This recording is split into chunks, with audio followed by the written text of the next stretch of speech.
kan mau diskusi Gurunda. Gurunda nunggu ini. Yang Kristen dulu permintaannya, Muslim tolong ditunda dulu. Silakan Bang Yus, 1 menit. Silakan Bang. Abang Zuma, assalamualaikum. Waalaikumsalam warahmatullahi wabarakatuh. Sahabat Yus, apa kabar Bang? Alhamdulillah.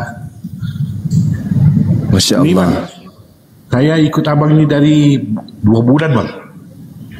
Alhamdulillah. Masalahnya sekarang ini HP ku ini tidak pernah berhenti Bang. Sama ditutup. Mau diikuti terus semuanya?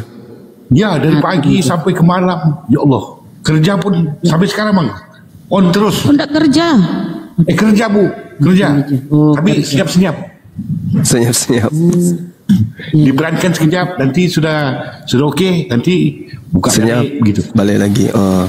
Ya. Masya Allah. Paling Tinggal di mana sih Bang? Singapura, Malaysia? Tinggal di mana? di Malaysia. Di Malaysia Bu. Malaysia. Hah? Malaysia. Salam saya sama Upin Ipin Bang ya. Oh iya, Pakcik kat Malaysia. Malaysia kat mana Pakcik? Aduh. Di Tarakan di KL. Utara. Kalimantan itu. Oh, KL Kuala Lumpur. Okey. Saya lama dulu kat kampung Duran Runtuh dengan Atuk Dalang. Alamak. Kalau asalnya tu saya di Tau Sabah Kak, Bang. Oh, Tahu, Sabah. Ya, Dari di Tau. Sabah sampai Merauke. Orang tahu, Bang. Orang tahu. Atuk Dalang itu kan di Upin Ipin Bang. Bukankah itu Atuk Dalang itu? Bang Yus orang tahu kah? Aku orang tahu, Bang. Ya orang tahu. Di mana Bang tahu, Bang? Di Hilltop. Oh, orang Hilltop. Aku Kampung Buton, Bang. Tanjung Batu Tengah. Oh, sebelah kita. Ya, sebelah lah kita. Oh, di Garapang. Ya, di Kampung Buton aku, Bang. Oh, di Kampung Buton. Oh. Ya. Ya, Samsingnya nanti Kampung Buton dulu. Aku ingat di Kampung Pisang. Oh iya, Kampung Pisang tahu. Itu orang Bugis di sana. Kalau aku di Kampung Buton, Bang. Salam kenal, Bang ya. Dah, Bapak. Assalamualaikum Abang Zuma. Turun dulu ya. Waalaikumsalam warahmatullahi wabarakatuh. Luruskan perjuangan kita. Amin. Satu Tuhan. Allah. Allahu Akbar. Perasaan Ada kopi kapal api enggak ya? barusan makan, pesan makan lagi. Ya, mau cari kopi kapal api. Oh, kopi Tadi, Bang Toraja. Yang tadi Bang Zuma sudah ku beritahukan kepadamu tapi engkau tidak percaya, ke mana itu? Kena plat nomor kayaknya. Tolong pilihkan yang mana nih? Itu jus rekaya bagus tuh Pak Den, untuk orang tua. Jus timun rekaya. cocok, jus timun ahi. Perempuan. Diam. Lah berikannya apaan sih? Alah, itu kopi biasa kasih gula merah. Namanya aja dibikin model.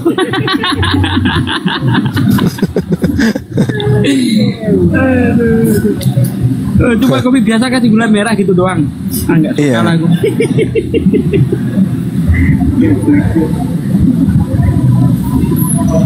Kayaknya nih enak. Cari ini jus kedondong. Enak itu. Iya, campur bijinya kan. Aku paling suka ini. Oh, teh manis. Nah, Iya. bentar Kak ya. Si Lingung. Pak, dia mah lagu-laguan sekarang ya. Oh, itu Biasanya dibolak-balik ujung-ujungnya apa? Air putih aja, Mas. enggak gitu banyak, Pak. Pak dia itu tadinya biasanya minumnya air tajin tumben minum ini. Air tajin. Enggak ada ya Mas suruh mau makan kan? Katanya. Enggak. Ada Manggo pisang. yang aja lah. Ada Bang Andi pisang. Untuk dicicipi pisangnya kan ditanya. Mbak, ini pisangnya berapa sebiji? Oh, enggak dibayar itu. Kalau air 1 gelas itu gratis juga. Oh ya udah, itu aja air gelas dengan pisang. Jadi dia keluar dari warung nggak bayar.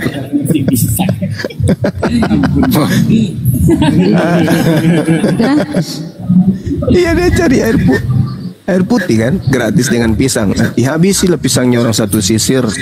Habis itu keluar gratis. Apa sih? Enggak. Pejuang rupiah. Selamat sore pejuang rupiah. Mudah-mudahan dia oten. Pejuang. Enggak kalah sama Makassar, Ahi. Nah. Iya betul. Kalah sama Makassar, Pekanbaru. Masya Allah. Kapan ke Pekan?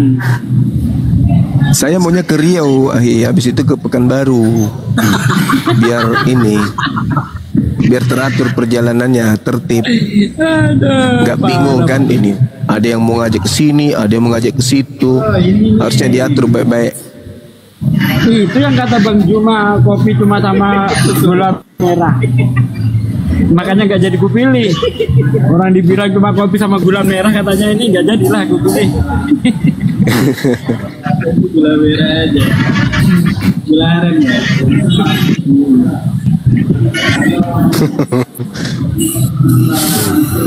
Kalau itu mah di rumah banyak yang bikin. Yang nggak ada di rumah maksudnya. Iya. Itulah. Bisa saya ini manggo apa nih, manggo Yakul nih, nggak usah, bukan manggo Yakul pakai telur bebek telur enak juga ini. Kesana aja air tajin Pak deh yang murah. Iya, Air tajin itu apa? Itu loh kalau orang lagi masak banyak makan. Kalau masak nasi ada ininya. Udah mendidih mie itu kan. Dilanjut. Oh, Nah diambil mie itu kasih gula dikit. Nah itu.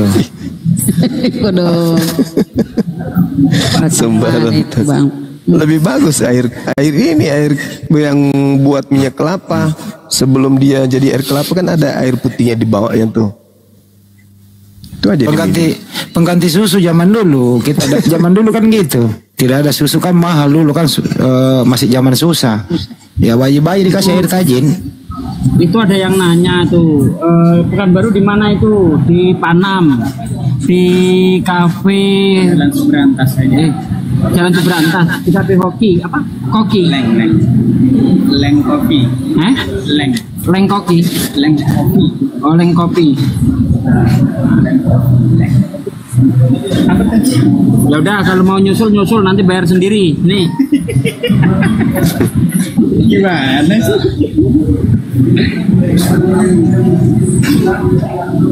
Bang Oji nanti kalau pulang Pak Desuki suruh bawa mobil gantian. Gimana Bang? Pak Desuki nanti kalau pulang Pak De yang nyetir balik. Orang saya bagian tidur di mobil.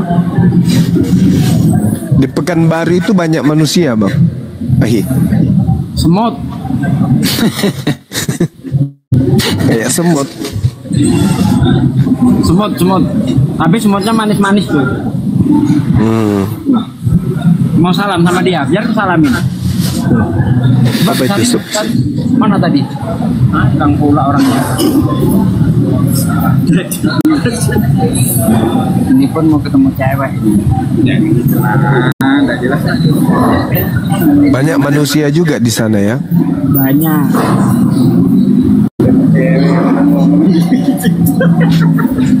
Mau cari yang baru aku.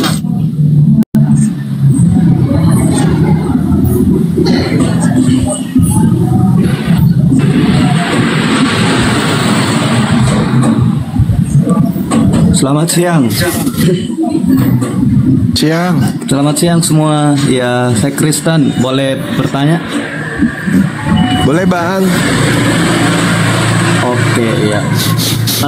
Ada banyak hal yang buat saya penasaran. Begini. Ya. Jika Al-Quran turun dari langit, nah ayat-ayat manakah yang diturunkan itu?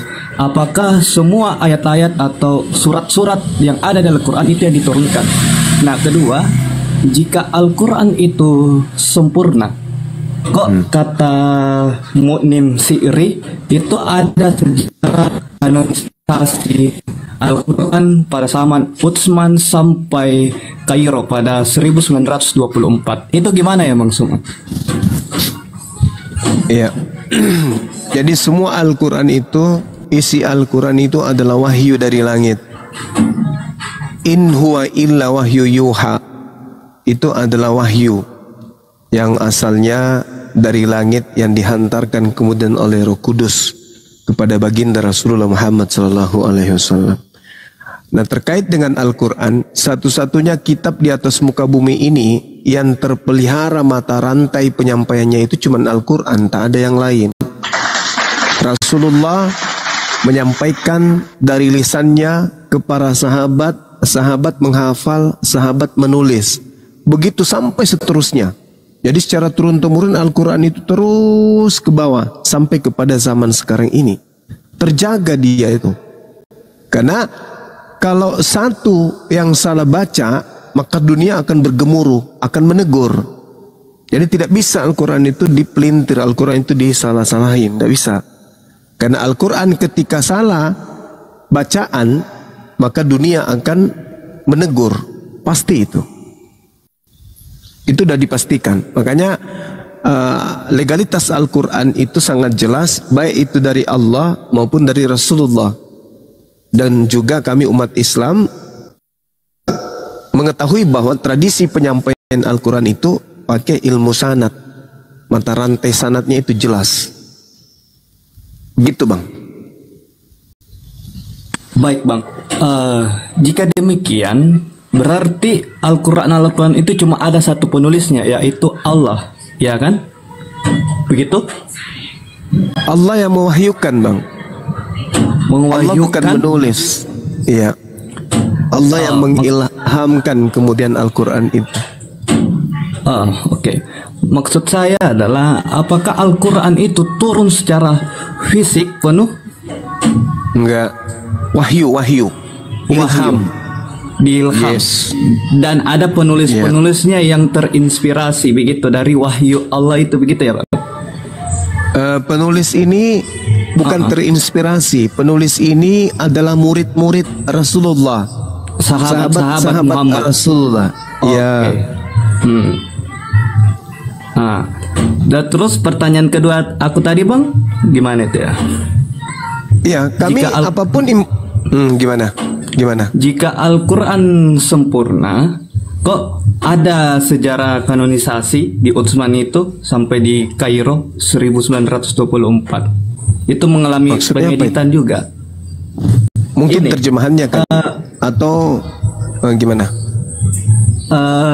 Ini ya, menurut Mu'nim Siri itu ternyata Al-Quran sudah pernah mengalami pengeditan. Apanya yang diedit? Kan harus dijelaskan. Kalau ada, Oke. Kalau ada editan berarti ada yang sebelum diedit. Kan gitu. Bisa nggak ditunjukkan? Karena bacaan kami itu tetap terjaga dari zaman Rasulullah sampai hari ini. Bacaan Al-Quran itu ada yang disebut ijazah ardan wasimaan.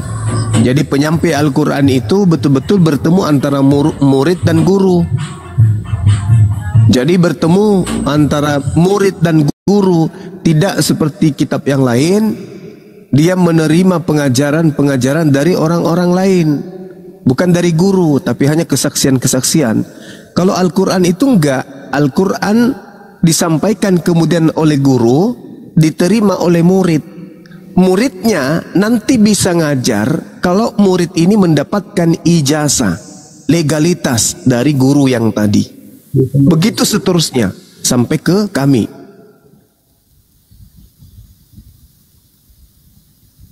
Seperti saya misalnya, saya belajar dari guru saya. Guru saya mengajarkan kemudian itu akan terekam seterusnya. Nah, bacaan-bacaan dan hafalan-hafalan saya akan saya ajarkan kembali kepada anak-anak saya, kepada murid-murid saya. Jadi tradisi sanad Quran itu terpelihara dengan baik. Coba aja di sini ada berapa Muslim? Ada Dinda J, ada Bibel Berjalan, ada Dinda Dio, Bang Handi, Fandi, Bunda. Mereka kalau baca Quran ada keliru saja, insya Allah saya tahu. Saya bisa meluruskan bacaannya. Ini keliru. Yang benar itu seperti ini. Begitu juga sebaliknya. Ketika saya membaca Quran keliru, pasti bisa ditegur sama sahabat-sahabat di sini. Berlomba mereka akan nyahut, keliru. Baca ulang. Ini yang betul. Pasti kayak gitu. Nah, itu tidak disifati di kitab di luar daripada Quran. Itulah keistimewaan Quran. Tidak bisa diselewengkan, tidak bisa kemudian diedit siapapun itu. Tidak ada yang mampu mengedit Al-Quran. Oke, baik. Terima kasih untuk itu, Bang ya. Saya ada Siap. pertanyaan, boleh lagi? Bentar, Ya. bentar bang. Tolong dibesarin. Oh, Bentar. Tolong besarin Bang Pandi. Ini kita membuktikannya itu sangat mudah. Apa benar Al-Quran itu berubah di Mesir kan gitu? Ini ada Al-Quran di Alor Bang, di NTT, yang sudah ratusan tahun Bang. Ditulis pakai daun lontar ya kalau nggak salah. Ini isinya nggak beda dengan Al-Quran yang kita pegang Bang. Ini udah ratusan tahun nih. Al-Quran kuno di Alor, jejak penyebaran Islam di NTT. Nih, bisa dicek sendiri nih. oke, Ya. oke. Nah nih, tidak ada bedanya dengan apa ini. Nggak ada bedanya dengan Quran yang kita baca. Ini sudah di apa? Abad Di- 16, Ya. abad 15. Dah ya. Jadi terpatahkan itu yang mengatakan Al-Quran itu ada versi baru di NTT. Itu kebohongan besar. Ini loh, ratusan tahun di negara kita sendiri udah ada. Udah lanjut Ahi. Makasih ya. Silakan Bang.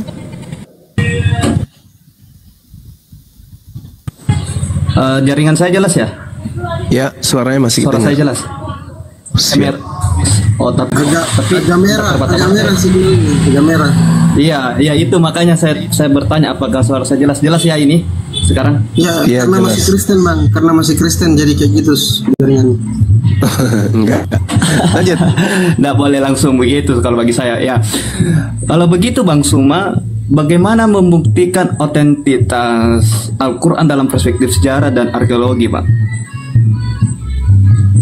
Ya, jadi gini, tradisi Al-Quran itu tradisi lisan. Tradisi penyampaian Al-Quran itu tradisi lisan. Contoh, zaman Rasulullah, orang membaca surah Al-Fatihah, Alhamdulillahi Rabbil Alamin, Ar-Rahmanir-Rahim, Maliki Yaumiddin. Lisan itu diajarkan kepada murid, sahabat, lisan. Mereka mengajarkan dengan melisankan, dan kemudian murid menerima pun dengan kuping mereka dan lalu melisankan dan menyampaikan kepada murid-murid yang lain. Begitu seterusnya sampai ke penjuru bumi.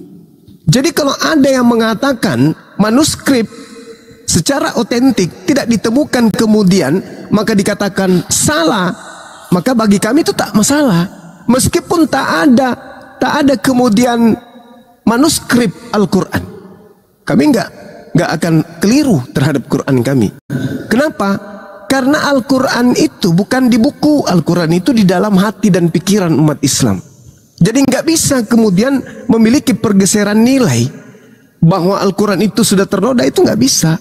Karena umat Islam itu menerima Al-Quran secara lisan. Makanya seluruh dunia dikumpulkan dari seluruh penjuru untuk ibadah di lapangan. Satu orang yang dipilih secara acak untuk memimpin ibadah, maka seluruh jemaah yang ada di situ mengerti dan paham. Itu kitab suci Quran. Jadi secara tradisi penyampaian Al-Quran itu dari zaman ke zaman secara lisan. Rasulullah menyampaikan, Iqra bismi rabbikal ladzi khalaq, rabbikal ladzi khalaq, khalaqal insan min alaq. Jadi seluruh sahabatnya juga membacakan hal itu, menyampaikan ke murid tabi'in, bacaan sama. Kalau mereka keliru membaca, dibenarkan sampai benar-benar betul. Setelah mereka benar-benar benar bacaannya, baru diberikan kemudian kewenangan untuk mengajar kepada murid, kepada yang lain. Itu di Islam, tidak boleh bergeser. Kalau bacaan itu tidak benar, tidak boleh pindah ke bacaan lain, nggak boleh. Itu di tradisi Al-Quran. Makanya anak-anak kecil itu mereka berbondong-bondong ke masjid itu ngapain? Mereka mendalami dasar-dasar Al-Quran secara lisan. Gitu. Jadi kalau ada selentingan didengar di luar Al-Quran itu gini, itu hoax. Umat Islam tidak percaya, karena umat Islam yang punya kitab, umat Islam yang mendalami, umat Islam yang mengalami. Makanya ada sanad mata rantai penyampaian. Bisa diuji. Kalau misalnya ada teman-teman di sini yang mau baca Quran, salah huruf saja saya pasti tahu. Meskipun saya bukan tahfiz, tapi saya ngerti. Telinga saya dengan mata saya ketika berbicara mengenai Quran, alhamdulillah diberi kemudahan oleh Allah untuk menembus itu. Silakan aja, ada nggak yang mau baca Quran? Pasti saya tahu. Ini salah, ini keliru, ini harus panjang, ini harus pendek, ini fathah, ini kasrah, ini dhammatain, ini fathatain. Saya pasti tahu itu. Meskipun saya bukan pakarnya, tapi saya ngerti, saya paham. Seperti itu, Bang. Nah, kalau Bible, kita nggak bahas ke sana. Silakan. Ya, minta maaf ya, saya mau fokus pada rasa penasaran saya. Jadi, penjelasan itu. Nah, kalau Ibnu Katsir itu sahabat Muhammad ya, Bang? Ibnu Katsir itu seorang ulama. Ibnu Katsir. Dia penafsir. Seorang ulama ya. Oh, penafsir. Iya. Dia itu di abad abad 14. Iya. Oh, penafsir. Nah, itulah yang membuat saya juga menjadi timbul pertanyaan ketika mencoba membaca surat Al-Nisa 155 sampai 159. Di situ ada dia menerangkan bahwa yang membunuh Nabi Isa adalah Daud. Nah, timbul pertanyaan di saya, loh, jarak Isa sama Daud ini beribu-ribu tahun. Kok bisa Daud membunuh Isa? Itu bagaimana tafsirannya itu sampai bisa ke sana? Ayat mana itu, Bang? Di mana itu ya? Surat An-Nisa 155 sampai 159. Di situ ada dibilang Nabi Isa yang membunuh Daud. Tepatnya mungkin di 100 berapa ya? Di mana itu? An-Nisa ayat 100 berapa yang tertulis Nabi Isa dibunuh sama Nabi Daud? Iya, ada 158 kayaknya kalau di situ. Sayangnya saya tidak bisa open cam masalahnya. Ilmu dari mana? Kalau nggak bisa open, sebut aja apa? Bisa aja kalau tafsir. Tapi yang membunuhnya bukan Nabi Daud. Tetapi Allah telah mengangkat Isa ke hadiratnya. Allah Maha Perkasa, Maha Bijaksana. Itu bal rafa'ahullahu ilaihi wa kana Allahu azizan hakima. Maksudnya tafsirnya akhi. Ada Bang. Tafsir. Ada Bang, ketika itu yang ada Ibnu Katsir mengatakan ada itu. Sudah tahu berapa tepatnya, halaman ayat berapa tepatnya itu. Yang jelas surat Al-Nisa 155 sampai 159. Iya, Al-Nisa. Tapi bukan Nabi Daud.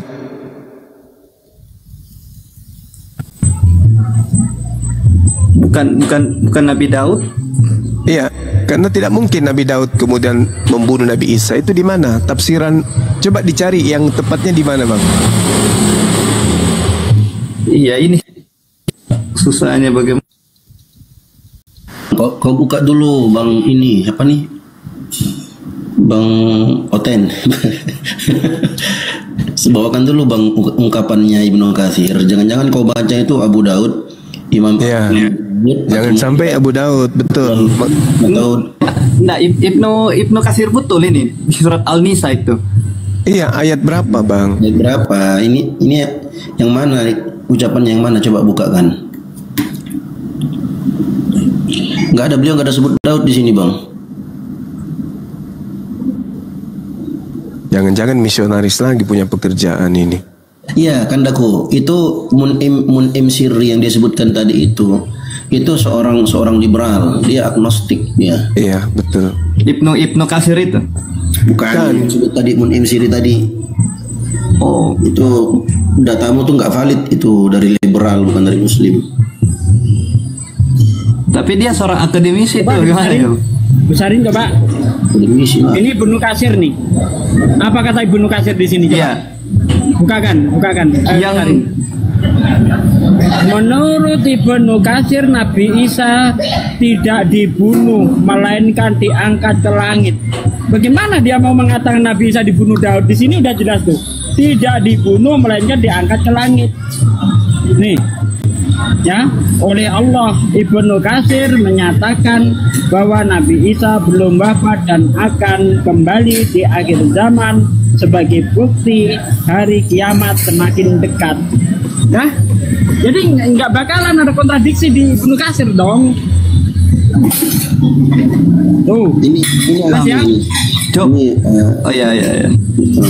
Ustaz, surat An-Nisa ayat 155 ini nggak ada satupun kata, nggak ada satupun perkataannya Ibnu Katsir dari sini beliau tafsirkan sampai di sini nggak ada satupun kata Abu Daud di situ, nggak ada, atau Nabi Daud, nggak ada. Yang mana bang? Bang jangan bohong ya bang nih. Tidak bohong. Coba itu pada ada kalimat situ konteks riwayat Jidad Ibnu Ka. Assalamualaikum warahmatullahi wabarakatuh. Waalaikumsalam. Jarir Ibnu Ishaq. Coba atau coba situ pencarian ketik saja Daud, cepat tahu muncul. Enggak, kasih tahu aja abang UTP dari mana itu, Bang. Nggak ada loh bang. Itu dari tadi saya bilang surat Al-Nisa. Iya, enggak, maksudnya website yang aku buka. 150. Bang, ini kan An-Nisa 109 tafsir Ibnu Katsir nih. Nih, Iya. ya, menyatakan bahwa Nabi Isa akan diangkat ke langit dan kembali diturunkan ke bumi. Nih An-Nisa 159 seperti yang kamu mau. Ini tafsir An-Nisa 159 nih yang saya baca tadi. Nih. Oh, di Coba ini Bang Pandi biar dia jelas Bang Pandi. dia Dinda. Tuh. Nih ya, ini adalah tafsir Ibnu Katsir Ayat yang ditafsir adalah 158. surah An-Nisa 100 mana tadi? Nih, 159 ya. Bentar, saya harus pakai pipet. Nah nih. Tuh. Yo, Nah, ya. aku mamanya Jai, jangan sekali-kali mindahkan anakku agama lainnya ya. Soalnya mulai kecil sampai sekarang ini keturunan ke agama satu aja. Cukup. Makasih. Iya seperti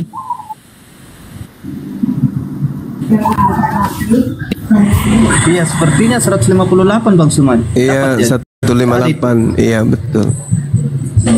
Iya. Sayangnya saya tidak bisa buka kamera ya. Kalau tidak bisa buka ini file, ada di situ dikatakan konteks riwayat ini berpredikat garib jiddan. Jadi kalau ada konsep berpredikat statusnya gorib jiddan, itu artinya apa? Aneh sekali, tidak layak kemudian untuk dijadikan sebagai acuan. Kemudian Ibnu Jarir mengatakan telah menceritakan kepada kami Ibnu Humaid, telah menceritakan kepada kami Salamah dari Ibnu Ishaq, yang menceritakan kemudian bahwa nama Raja Bani Israel yang mengirimkan sejumlah pasukan untuk membunuh Isa adalah Daud, seorang dari kalangan Bani Israel pula. Setelah mereka sepakat untuk membunuh Isa, menurut berita sampai kepadaku, tiada seorang hamba pun dari kalangan hamba-hamba Allah yang takut kepada mati seperti takut yang dialaminya, dan tiada orang yang lebih gelisah darinya dalam menghadapi hal itu. Tiada seorang pun yang berdoa agar dijauhkan dari mati seperti doa yang dilakukannya. Sehingga menurut apa yang mereka duga, Nabi Isa berkata dalam doanya, "Ya Allah, jika engkau menghindarkan kematian ini dari seorang makhlukmu, maka hindarkanlah ia dariku." Disebutkan pula bahwa sesungguhnya kulit Nabi Isa setelah mendengar berita itu benar-benar mengucurkan darah. Lalu Isa dan semua sahabatnya memasuki tempat persembunyian yang telah mereka sepakati, dan di tempat itu akhirnya terjadi peristiwa pembunuhan. Jumlah mereka seluruhnya ada 13 orang, termasuk Nabi Isa sendiri. Setelah Nabi Isa merasa yakin bahwa semua sahabat telah masuk ke dalam tempat tersebut bersamanya, Nabi Isa mengumpulkan semua sahabatnya dan berdiri atas kalangan Hawariyun. Mereka ada 12 orang, yaitu Firdaus, Yakobus, Weila, dan Nakas, saudara Yakobus, Andreas, Philip, Ibnu Yalma, Mateus, Thomas, Yakub, Ibnu Hakwa, Hakabadis, Katabia, Yudas, Rakia, Yuta. Ibnu Humaid mengatakan bahwa Salama mengatakan dari Ishaq, menurut kisah yang sampai kepadaku, ada seorang lelaki bernama Sarjis, hingga jumlah mereka 13 orang selain Isa. Orang-orang Nasrani mengingkari karena Sarjislah yang diserupakan dengan Isa di mata orang-orang Yahudi. Ibnu Ishaq mengatakan, aku tidak mengetahui apakah Sarjis termasuk mereka yang 12 orang itu, ataukah dia termasuk salah seorang dari mereka yang 13. Karena itulah mereka meragukan di saat mereka mengiyakan kepada orang-orang Yahudi tentang penyaliban Isa. Mereka orang-orang Nasara tidak mempercayai berita mengenai hal tersebut yang disampaikan oleh Nabi Muhammad. Jika jumlah mereka seluruhnya ada 13 orang, ketika mereka memasuki rumah persembunyian itu, berarti semua ada 14 orang bersama Nabi Isa. Jika jumlah mereka Hawariyin ada 12 orang ketika memasuki rumah persembunyian, berarti seluruhnya ada 13 orang bersama Nabi Isa. Ini dikatakan riwayat ini adalah gharib jiddan, riwayat palsu.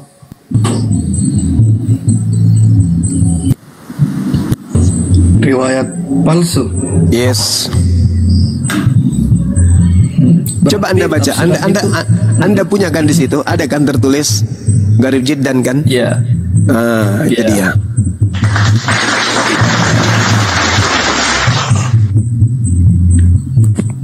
Oh ini.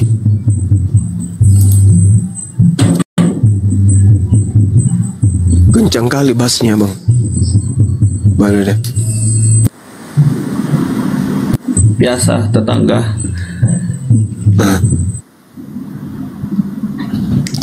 Kenapa tadi itu mamaknya si siapa namanya? Mbak Adinda, siapa namanya? J. Silakan naik kembali ibunya J. Dia pakai akun J tadi. Ya, silakan. Kita bincang-bincang, Bu. Silakan.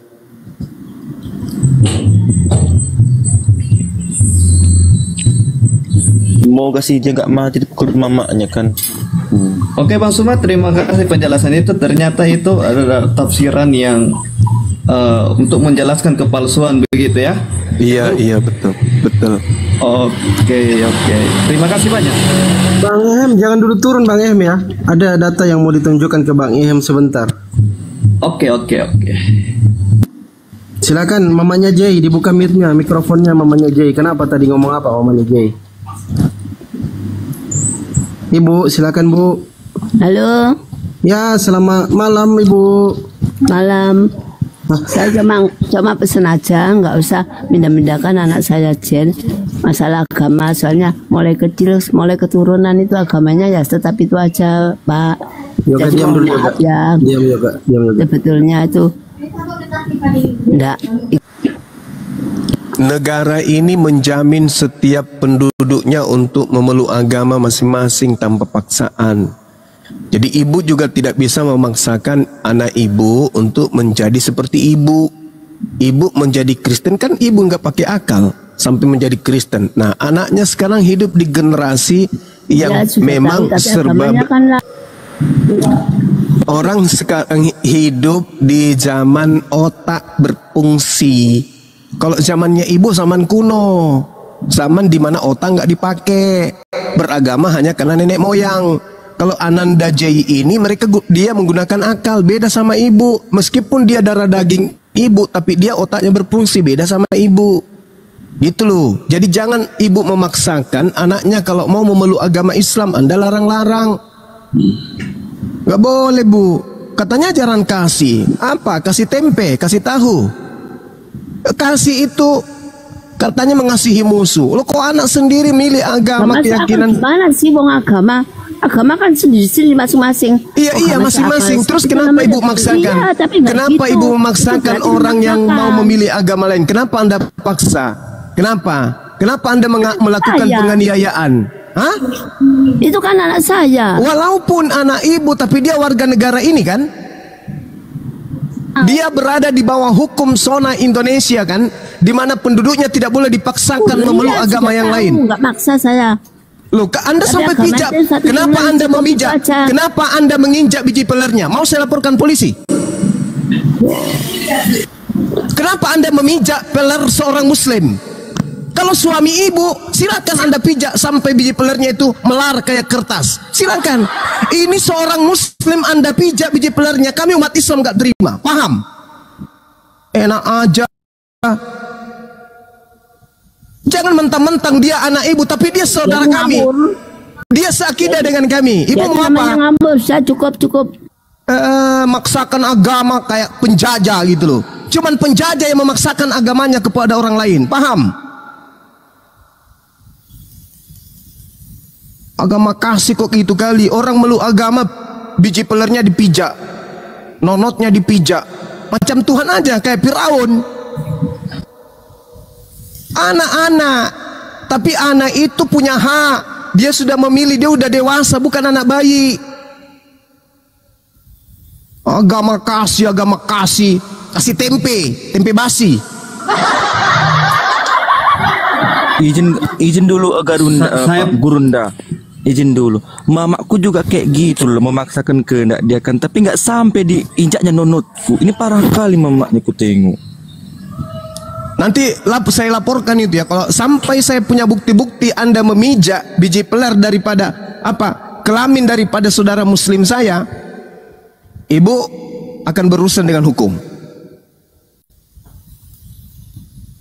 Enak kali, itu kan anak saya, bunuh sekalian. Bunuh. Kalau kau mengatakan itu anakmu, bunuh sekalian kalau kau puas.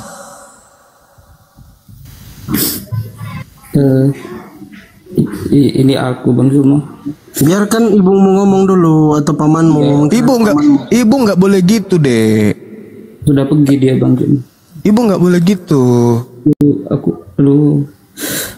Tadi aku kan lagi nyimak Bang Zuma, terus lagi ngapain kau katanya, itu agama apa itu katanya, kan dia ngaterin makanan dia saja itu kan, makanan B2, aku kan tidak mau kan, terus kau nona jadi teror sini, aku mau ngomong, kata siapa sih itu, katanya Cah itu, udah pergi lagi dia. Aduh. Ya enggak, sorry, saya juga minta maaf ya dek. Kalau terkait dengan akidah, saya orang paling keras. Kalau akidah loh ya, kalau akidah. Tapi kalau dibilang ibu kita, oh pasti. Kalau saya dekat sama ibu, saya peluk, saya rangkul. Tapi dalam hal akidah, jangan main-main. Gak boleh kita berbicara mengenai akidah. Toh kalau kita mati, emang orang tua kita masuk di kubur sama-sama kita? Enggak. Di hadapan Allah itu, masing-masing kita mempertanggungjawabkan. Gitu. Iya. Tapi itu Bang Suma ya, itu Bang Suma. Dinda J, kamu harus tetap hormat sama orang tua. Hormat Bang, ya, saudaraku. Tapi memang kolot dan kaku. Saya sudah jelaskan. Kalau saya sudah kemarin kan sempat kan waktu hari Minggu tuh sebenarnya sudah mulai membaik gitu. Sebelum dipijaknya lagi tuh kan. Nah saya itu diajak ke gereja kan di sini gitu. Terus saya nggak mau. Saya bilang saya nggak mau. Bahkan sekarang Bang, saya kan belum hafal sholat 5 waktu itu kan Bang yo. Nah itu aku kan buat alarm. Oh jam segini aku nanti kaget mau sholat, jam segini aku kaget mau sholat. Apa nih kau nih kayak gitu? Ya pokoknya tidak boleh lah Cah itu Bang. Mohon maaf tadi itu, ini loh ibu, aku bilang tadi pengennya sih ngobrol baik-baik Cah itu, nah tidak marah-marah Cah itu Bang maksudnya. Cuman ternyata tidak baca diajak ngomong Cah itu. Baik-baik. Nggak apa-apa. Bang Suma juga salah. Nggak apa-apa. Saya minta maaf. Mohon dilembutkan. Siapa tahu nanti kan beliaunya bisa ngikuti saya. Kalau saya sudah nggak mau lagi menyembah manusia, memang saya nggak mau lagi. Udah jelas kok. Alhamdulillah, masya Allah. Ya mau kayak mana pun aku nggak mau deh. Bang Jai, saya mau nanya, ini biar ada fakta nih. Apa saja sih yang dilakukan oleh orang tuamu terhadap kamu sejak kamu mualaf? Saya mau tulis. Yang pertama apa? Ya sebenarnya saya ini Bang Handi kan tidak tahu kan kalau aku mau alaf Bang Handi awalnya. Aku tuh kan sembunyi-sembunyi kan Bang Handi. Terus setelah aku syahadat itu kan aku balik itu tidak ke rumah. Jadi saya ini Bang Handi di ruko-ruko Tanjung Api-Api tuh Bang Handi arah Gasing itu kan ada ruko kan Bang Handi di situ. Ya paham di situ. Nah, enggak gini aja, apa saja yang dilakukan? Benar diinjak inimu, alat kelaminmu? Iyo, nah aku kan masalah saya injak, udah. Yang kedua apa lagi? Tidak ke situ, di gamparnya aku Bang Handi. digampar, apalagi dipaksa makan babi. Ya dipaksa. Jadi aku kan dipaksa memang- makan babi. Jadi gini, aku sebelum pun aku syahadat, aku tidak galak makan babi lagi. Setelah Bang Cuma kasih data itu kan. Gak apa-apa ya. Nah ini saya tulis nih biar netizen paham. To the point. Diinjak alat kelamin, digampar, dipaksa makan babi, dipaksa ke gereja nggak? Iyalah. Dipaksa ke gereja. Iya, terus itu tuh buku sholat apa itu yang warna ungu tuh, buku yang tata cara sholat tuh, itu kan kemarin kan sempatnya dirobeknya itu kan. Aku Oke, merobek merobek. Udah ada sih sekarang, udah ada. Merobek buku sholat, buku panduan Iya, sholat. Aku kan Apalagi kemarin- itu kan kenapa aku digampar? Jadi kan aku kan kemarin tuh apa itu solawat dengerin solawat tuh di YouTube yang Allahumma sholli gitu kan. Aku kan gitu juga kan. Dengarlah dia mama tuh kan digamparnya aku sampai berdarah. sambil sholat kau digampar. Bukan sambil sholat Bang Adi, aku kan sambil dengerin YouTube, aku menjemin mata sambil rebahan. Itu aku baca sholawat saya itu nah Bang Andi. Apa dia yang kau ucap ke itu saya itu? Baca sholawat digampar. Kayak gitu maksudnya. Cuman sampai kemarin kan pada rame lah di sini tuh kan, di rumah tuh kan ya ada orang dari Pak RT sama KUA tuh yang ngurusin sertifikat mualaf itu, ya intinya nggak terima kayak gitu. Tim hukum ke rumahmu sekarang? Kemarin Bang Andi, beberapa waktu lalu. Sekarang udah enggak, ya itu tadi udah aman, surat-surat semuanya udah di, katanya Pak yang ngurusin itu udah aman. Nanti kalau emang sudah agak redam itu memang apa dia mau dikasih kayak gitu. Cuman saat ini ya belum bisa karena tahu sendiri mama aku cak mano tadi. Jadi aku tidak bisa ngomong sekarang. Mama usia berapa, Dek? Udah usia 50-an. Oh, masih muda. Iya, udah 50-an lebih. Iya, masih muda. Masih bisa diajak diskusi baik-baik. Maksudku tuh tadi cak ini, aku kan nyimak Bang Zuma kan, aku dengerin kan sambil rebahan gitu kan di toko kan. Terus apa dia itu? Dia sambil nganterin makanan ya kayak mana kan juga namanya anak mungkin kan. Nah, terus sini aku mau ngomong, direbutnya abek. Iya. Nggak apa-apa. Biasanya itu terjadi. Cuman supaya ibu tahu bahwa Islam dalam memegang akidah itu memang keras. Kalau tidak keras Islam ini megang akidah, sulit bagi Indonesia merdeka dari penjajahan.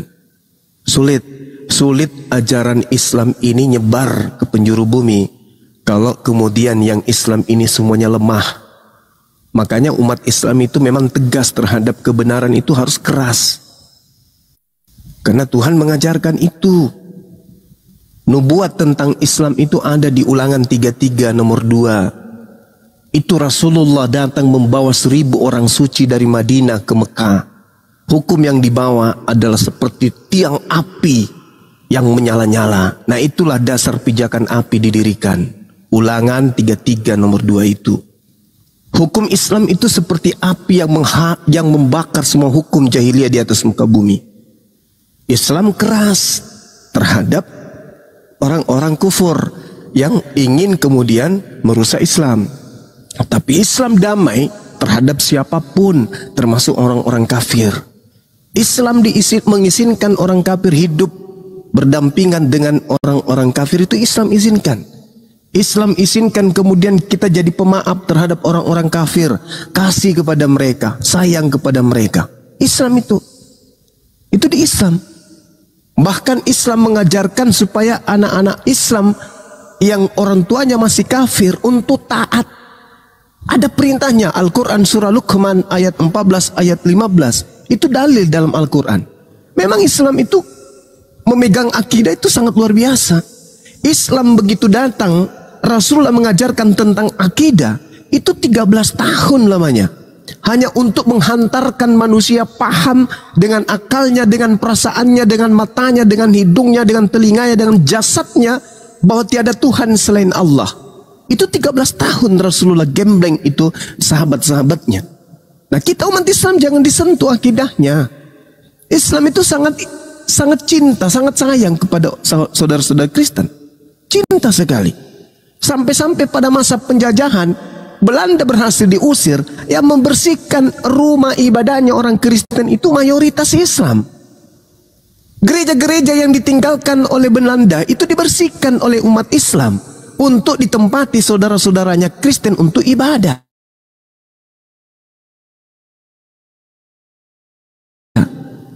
Umat Islam tidak ada pernah membantah, umat Islam tidak pernah membantai orang penganut agama lain tanpa alasan. Itu nggak boleh. Begitu juga umat Islam mau diperlakukan sama. Kita saling menghargai akidah, meskipun orang tua, meskipun anak. Itu harus seperti itu. Agamamu agamaku, serumah kita. Jumat saya ke masjid, Minggu kalian ke gereja. Tapi jangan saling mengganggu akidah. Iya, kemarin kan kau itu jangan kan ikut-ikut ajaran teroris. Terus aku bilang kan, justru aku hidup sama kayak Yesus loh, tak gituin. Terus kan dia kan bawa Matius 28:18 tuh, Bang Zuma, yang apa namanya, Yesus itu udah diberi kuasa di surga dan di bumi, kayak gitu kan. Nah sekarang mana kuasanya Yesus? Nah terus aku tanya, aku bilang lagi, aku nggak mau loh diusir sama Yesus, malahan nanti kalau aku mati terus dibangkitkan lagi, nanti aku dihisab. Aku nggak mau loh. Aku bacain lah itu Bible-nya itu di Matius 7:21-23 itu kan Bang Zuma kan. Ya, kalau sampaikan aja gini dek, kalau Tuhan sampaikan gini, kalau Tuhan itu bisa jadi manusia, maka 1000 kali dalam sehari Tuhan itu turun dari langit. Setelah dia datang ke Jepang, Tuhan Yesus datang ke Jepang, Tuhan Yesus datang ke Indonesia. Terjadwal kita, terjadwal. Anak-anakku yang ada di Indonesia, ya paman, bapak besok berangkat ke Amerika, ya paman. Itu kalau Tuhan itu bisa jadi manusia itu kayak gitu.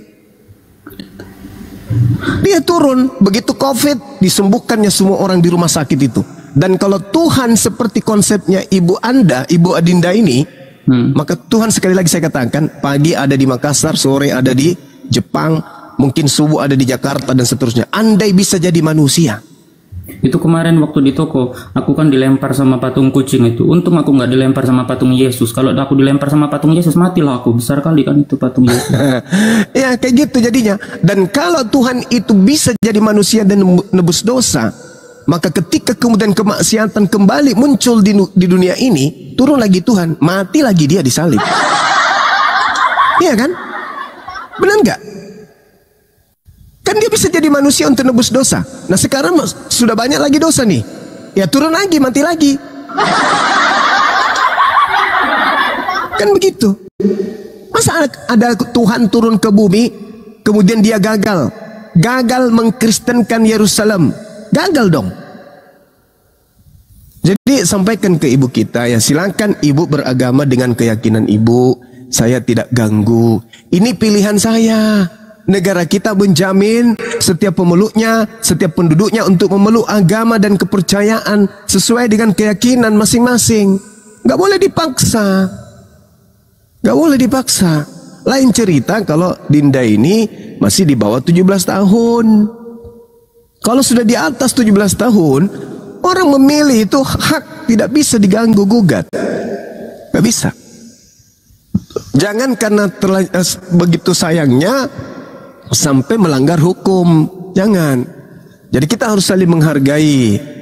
Nah sekarang Dinda J ini kan tahu agama yang benar itu Islam. Ada nggak kemudian Dinda ini memaksa ibu, ayo masuk Islam, pokoknya nggak boleh nggak masuk Islam.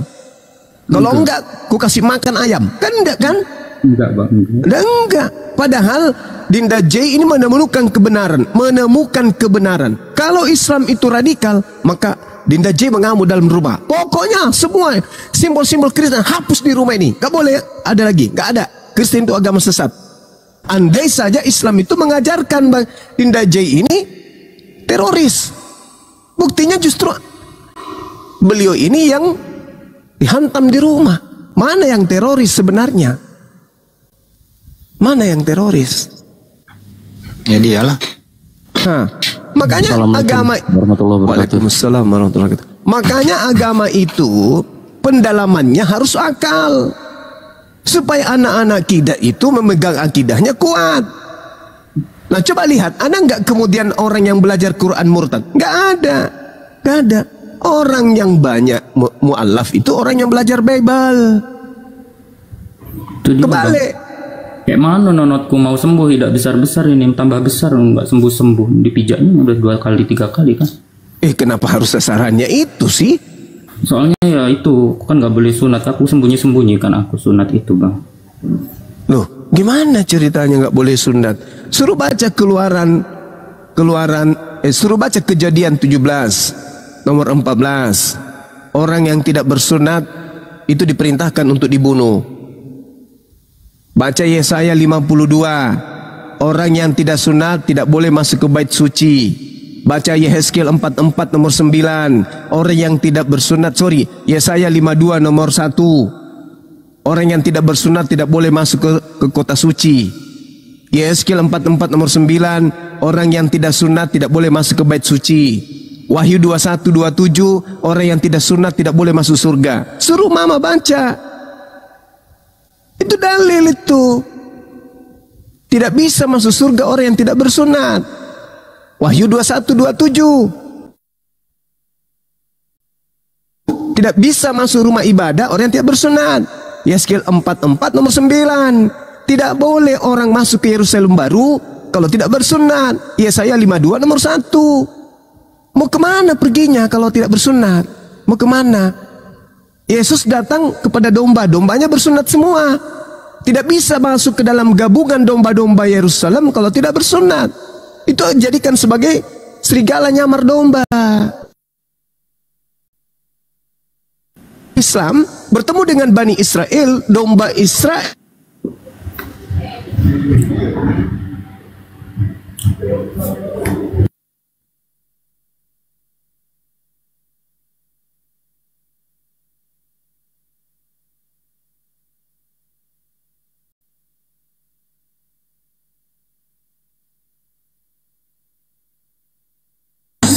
Ya, tes Bang Zuma, suaranya putus-putus. Oh ya, signalnya merah ya.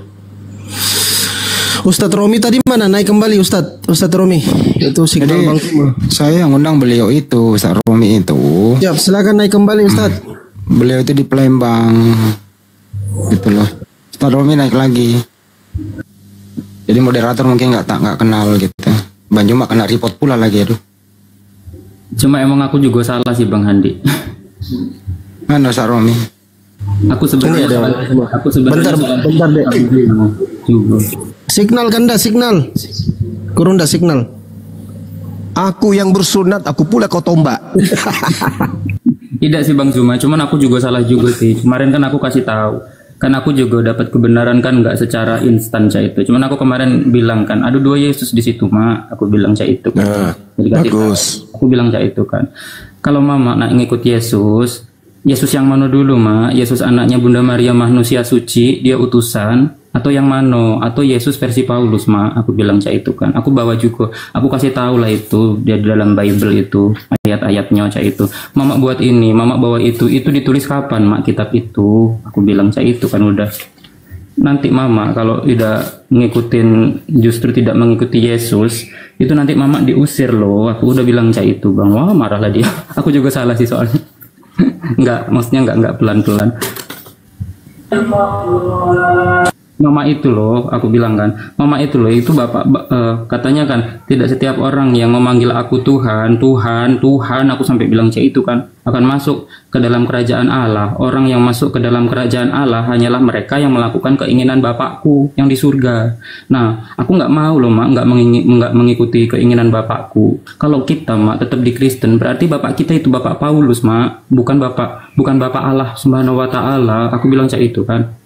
Gitu, marah lah dia, sesat ya gitulah ya aku juga salah sih. Ya sudah benar itu deh, intinya jangan mau menyembah manusia, itu intinya. Ya aku juga bawa itu kemarin kasih tahu kan, Galatia 3:13 juga aku nggak mau loh, itu kan di situ kan terkutuk. Siapa mah yang terkutuk? Aku bilang cahit. Marah dia. Kali kelakuannya Bang J. Ntar dulu saya simpulkan dulu ya kelakuannya ya. Jadi mualaf ini memang rata-rata mengalami perlakuan tidak baik dari orang terdekat dia, termasuk keluarga dan orang tua. Jadi saya tadi ada 6 item ini, diinjak alat kelaminnya sejak dia mualaf ya. Baca selawat digampar, dipaksa makan babi, dipaksa ke gereja, dilarang sholat, merobek buku panduan sholat. Ini kok perlakuannya sudah kayak teroris banget ini kita loh. Lempar anda satu lagi Ya. dilempar kucing, patung kucing. Dilempar apa? Dilempar patung kucing. Dilempar patung kucing. Iya tadi dia sebut tadi. Patung kucing Jay. Itu loh Bang. Iya, yang tangannya manggil-manggil itu dengan kalau di toko. Tangannya Oh, goyang-goyang. oke, dilempar patung merah kucing. itu loh. Dia paham. Ada 7 loh ini. Ini kayak teroris gitu loh. Cuman kan memang itu mungkin bentuk sayang atau kasihnya seorang orang tua yang memang kecewa itu Bang Andi. Cuman kan aku juga udah tidak mau lagi. Aku sampai bilang loh Bang Andi, aku udah kasih sajiin loh yang dari Bang Zuma itu di Yohanes 8:44 tuh. Berarti apa itu? Iblislah yang menjadi bapakmu gitu kan Bang Zuma ya. Dan kamu ingin melakukan Kehendak. keinginan bapakmu. Ia adalah pembunuh manusia sejak semula dan tidak hidup dalam kebenaran itu kan. Kebenaran. Nah, Betul. aku udah hafal ayat-ayat itu, bahkan periodisasinya pun aku sudah tulis sampai hafal loh di otakku itu. Memang bukan ini loh, bukan Yesus yang asli yang disembahkan begitu. Aku sudah menemukan kebenaran itu. Aku kalau nggak mempelajari Bibelku, nggak mungkin lah aku mau syahadat. Aku syahadat bukan karena aku belajar Al-Quran, nol. Tapi karena aku belajar Bibelku. Orang di Bibel sendiri kok yang bilang, kayak itu. Kayak mana lah? Bang J. Iya. Bang J. Ya ngomong aja bang, ngomong aja. Oh ya, maaf ya Bang J, sebelumnya saya mencoba memasuki ranah persoalan Bang J. Ya, saya rasa memang Bang J sudah dewasa, bebas menentukan pilihan dan itu memang dilindungi oleh HAM undang-undang. Nah, saya rasa persoalannya Bang J ini perlu memang diselesaikan secara kekeluargaan Bang J. Nah, mungkin sebelum Bang J untuk memilih untuk pindah, itu mungkin Bang J melangkahi pihak keluarga. Nah, bagi saya memang tidak boleh kita melangkahi pihak keluarga karena di sana banyak perasaan-perasaan. Nah, perasaan-perasaan keluarga itulah tersentuh, makanya terjadi hal-hal yang melanggar hukum. Nah, saya rasa mungkin Bang J, tolonglah selesaikan secara kekeluargaan. Itu saja pada inti yang mau saya sampaikan, biar clear semua. Abang Kristen kah? Iya, Kristen. Tapi Iya, saya Bang, objektif dalam berpikir. Iya. Iya, tadi nggak mau membawa ranah keluarga ke forum ini sih Bang. Cuma kan tadi aku lagi online terus ada mama gitu aja, nggak ada niatan mau bawa ke sini enggak sama sekali sih. Itu aja.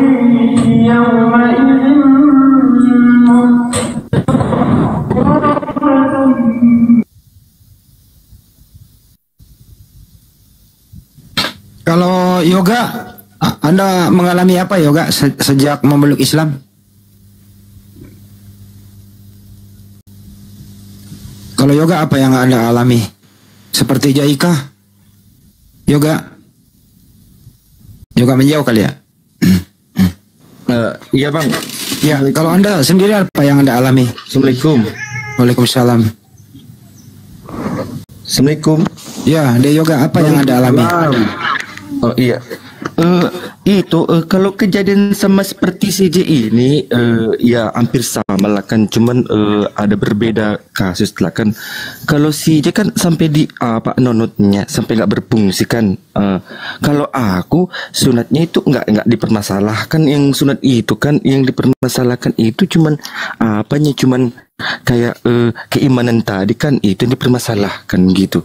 Kalau Bang J kan nonotnya kan dipukul tuh. Kalau aku dipukul kayak gitu nggak sampai lah gitu kan. Cuman kalau mamaku itu memukul-mukul nggak mau deh, paling keluarga aku lah, abang-abangku ditembuk gigiku sampai berdarah kan. Nah itunya yang terjadi dalam diriku. Kalau dibakar itu yang dibakar ayat untuk mengaji itu kan buku tuntunan sholat. Iya, tuntunan sholat.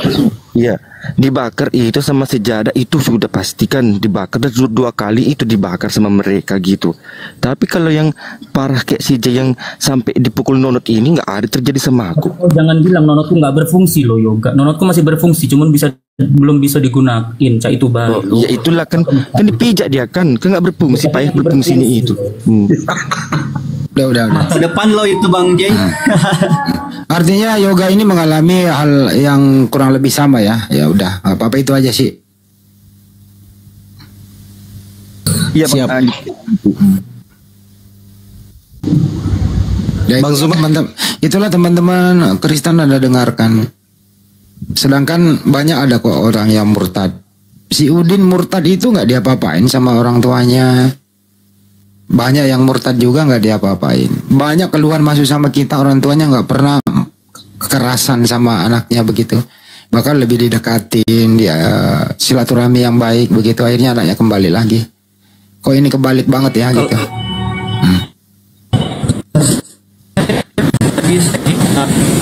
Semua itu tergantung dari karakter keluarga. Aduh. Ini si Jai ini kalau mau pisum ini, kalau si Jai ini dia mau bawa ke ranah hukum, ya masuk ini barang. Tergantung si Jai aja sih. Si Jai kalau mau bawa ke ranah hukum, ya selesai sudah. Tinggal pisum aja udah. Enggak Bang Handi, kasihanlah mamaku Bang Handi. Siapa tahu kan pelan-pelan nanti aku ngelihat, kalau aku kan katanya kan agama sebelumku kan kasih. Justru aku mau mengajarkan bagaimana saya mendapatkan ajaran kasih itu kan. Mana tahu kan nanti aku pelan-pelan tetap aku sayangi, tetap aku lakukan kegiatan sebagai seorang muslim. Mana tahu kan nanti hatinya luluh, minta doanya aja Bang Handi. Mana tahu kan ikut juga Bang Handi kayak gitu. Tapi aku nggak mau visum begitu. Kasihan juga. Betul itu, betul. Aku nggak mau apapun yang dilakukan oleh mamaku, yaitu dia mamaku. Dia gini Bang, banyak dipertimbangkan itu Bang, seperti yang dialami si J ini sama sepertiku sama dipertimbangkan. Di satu sisi kan keluarga, pahamnya aku J pertimbanganmu kan. Cuman gini loh J, kau harus antisipasi juga J kayak aku ini J. Maksudnya itu kan kau kasihlah alamatmu kan. Jadi kalau ada apa-apa terjadi sama kita, bisa mereka membantu gitu loh maksudku J.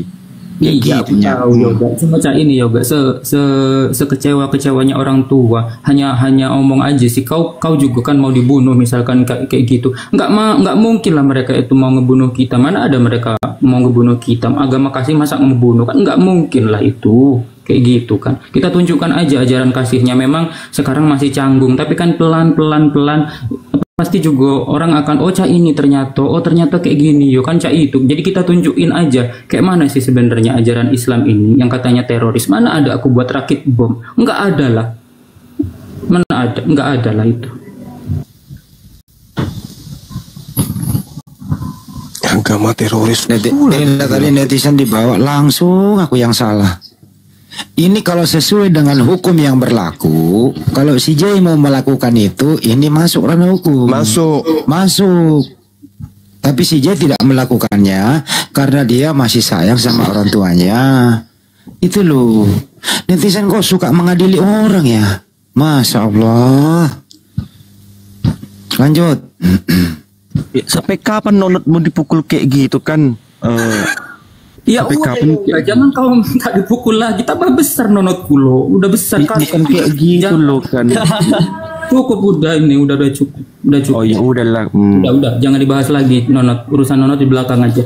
Kita yang lain aja. Ya, Bang Zuma. Iya, adik-adik kita silakan Bang. Ya, yang pada intinya kemudian betul lakukan aja pengabdian kepada orang tua. Jadilah Islam yang benar. Jangan juga ibadah karena kepada Allah saja. Apapun yang terjadi, bismillah. Ya, jangan mau pamer ria. Ini loh saya sopan sekarang, bicaranya bagus, jalan saya begini. Jangan. Itu enggak Islam. Yang betul itu adalah